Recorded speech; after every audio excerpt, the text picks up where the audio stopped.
Former British Prime Minister Boris Johnson has quit as a Member of Parliament. This comes a day after it emerged that he received a parliamentary report by lawmakers over misleading statements he made to Parliament about the so-called Partygate. In a lengthy resignation statement, Johnson labelled the Parliament's Privileges Committee, which is the main disciplinary body for lawmakers, as a kangaroo court and accused opponents of trying to drive him out. Now, Johnson's resignation coincides with Prime Minister Rishi Sunak clearing a resignation honours list for him. The list included more than 40 peerages and some of his closest allies from the time of the Partygate scandal. It is the second in a day for Sunak after an ally of Johnson, Nadine Dorries, announced she would step down as MP. Now, Johnson took on the Rishi Sunak government, blaming the current Prime Minister for rising taxes, not being conservative enough and failing to make the most of Brexit. Johnson writes, and I quote here, "When I left office last year, the government was only a handful of points behind in the polls. That gap has now massively widened. Just a few years after winning the biggest majority in almost half a century, that majority is now clearly at risk. Our party needs urgently to recapture its sense of momentum and its belief in what this country can do.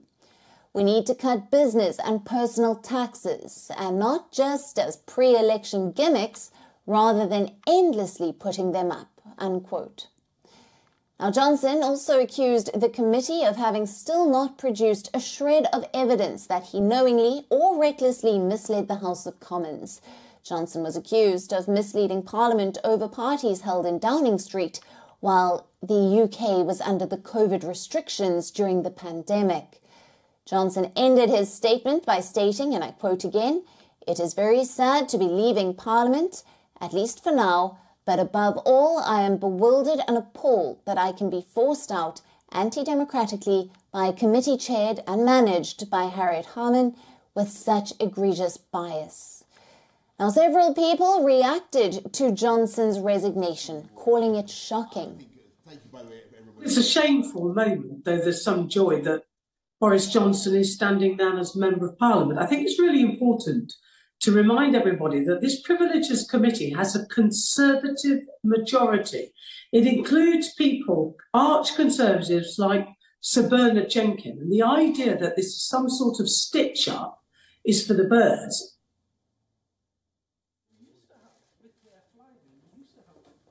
Hello, good morning. How are you doing? Nice to see you.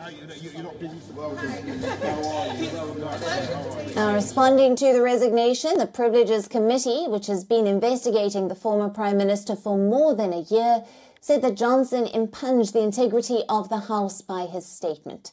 The committee said it will meet on Monday to conclude its inquiry and will publish its report soon. Boris Johnson's shocking resignation will now trigger a by-election for his constituency in West London. Now, Johnson's resignation will likely be seen as his revenge on Sunak, whose Tories saw well down in the polls with the general election looming next year. Well, you're back at work, Prime Minister, but the rest of the country doesn't. Now, for more on this, we're being joined live by Greg Swenson, who is an international affairs expert. Thank you for being with us on this broadcast, Greg. Now, it seems civil war in the Conservative Party. How will Rishi Sunak be able to run his government without Boris Johnson's support as an MP? I think in the near term, Alison, it probably won't make that much of a difference. You know, I think lately, or in the last year anyway, there has been very little love lost between Boris and Rishi, and many Conservatives in government have really tried to separate themselves from Boris because of the Partygate scandal and other issues that surround Boris. You know, in many ways, he's his own worst enemy. He tries to make a lot of this stuff about him and about himself. There's no doubt he's an incredible retail politician and a gifted electoral politician. And you could just look at the election of 2019 to understand that. And certainly, you know, there has been some betrayal, and I think that probably bothers the former prime minister. And he has some valid criticisms of the Sunak government. The problem is many of the policies that are so reckless coming from this Tory government were policies that Boris Johnson endorsed, you know, notably tax increases, which is very unconservative.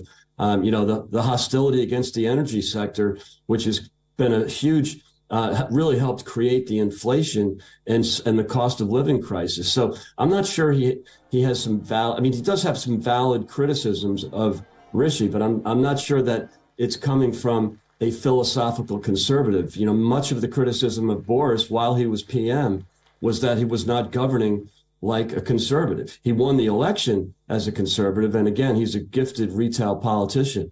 But I think many of the criticisms of Rishi, and there are many, because he is not running the government well, and he's surely not running it like a conservative. He's running it like he's a Labour Party prime minister. And that's really a shame. So again, some of those criticisms are valid, but I think coming from Boris, it does sound a little bit ironic. Right.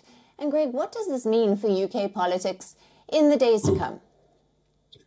Well, surely there'll be some drama in the next few days. You mentioned the resignation of Nadine Dorries, you know, some real Boris Johnson loyalists. And I think there might be somewhat of a divide. But I think what's more important is that the party needs to lead and return to some conservative principles. You know, again, they're governing, you know, much like President Biden in the United States, but he's a Democrat, and you'd sort of expect that from a Democrat. But look, there's a migrant crisis going on right now, and that's got to be addressed, and they're not really addressing it well. There's an economic crisis, 19% year-over-year inflation on food prices, and the response from this government is price caps, which is basically a socialist move that you'd expect it from labor, but price caps, tax hikes, windfall taxes, corporate tax increases, these are all very destructive to the economy. And the people that are paying for it are the working and poor and the middle classes who have to pay higher energy prices.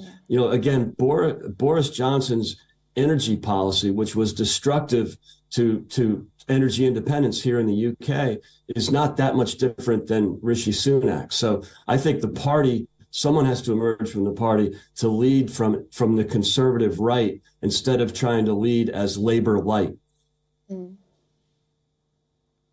Right.